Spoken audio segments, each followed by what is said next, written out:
बहुत समय पहले की बात है। एक गांव में एक बूढ़ी माई रहती थी। माई के आगे पीछे कोई नहीं था, यानी कि उसके परिवार में कोई भी नहीं था। इसलिए बूढ़ी माई अकेले ही अपना जीवन गुजर बसर कर रही थी। एक दिन उस गांव में एक साधु आया। बूढ़ी माई ने साधु का बहुत ही प्रेम पूर्वक आदर सत्कार किया।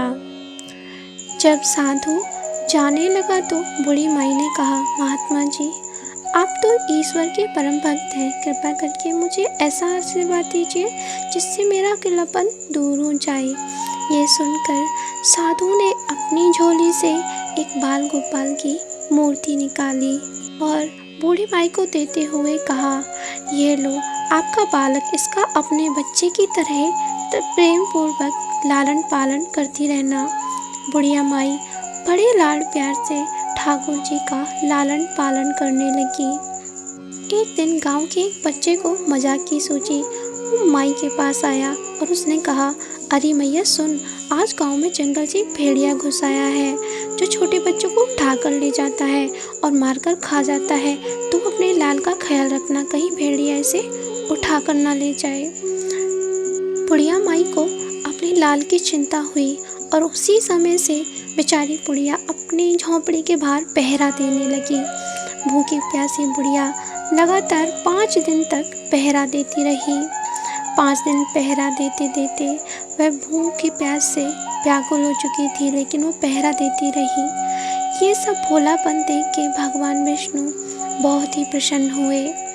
भगवान बुढ़िया की ये भक्ति प्यार देख के इतने प्रसन्न हुए कि वो उस बुढ़िया के पास आ गए और बुढ़िया से कहा, माई, मैं तेरा लाल हूँ जिसका तू लालन पालन कर रही है।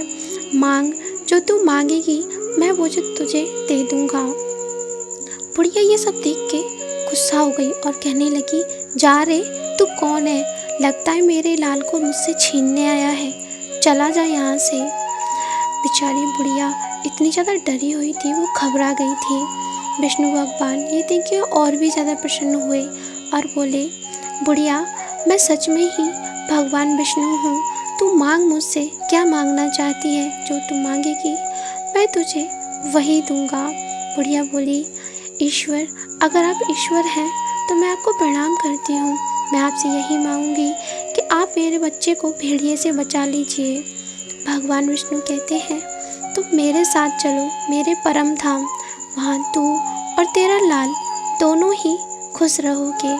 भगवान विष्णु ऐसा कहते हुए बुढ़िया को अपने साथ लेके विष्णु लोक चले गए। तो दोस्तों, कैसी लगी आज की कहानी कमेंट करके जरूर दो।